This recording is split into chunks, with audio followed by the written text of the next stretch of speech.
How to add multiple photos and videos on your Snapchat story.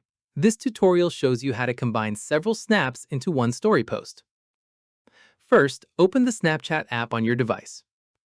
After that, tap on the circle button to take a photo or record a video. From there, once captured, tap on the story icon at the bottom left to add it. At this point, repeat this process by capturing another photo or video right after. In the next step, tap on the story icon again to add this second one as well. Following this, keep repeating this for as many photos or videos as you like to include. Once done, if you already have saved photos or videos in your gallery instead, swipe up from the camera screen to open your camera roll.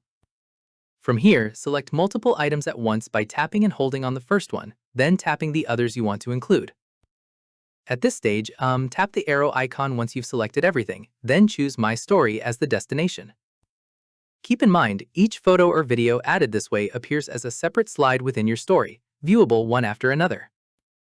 Finally, tap Share or Post to publish all the added content to your story at once. And that's it! If this guide helped you add multiple photos and videos on your Snapchat story, give it a like, subscribe for more Android tutorials, and tap the bell icon for updates. See you in the next one.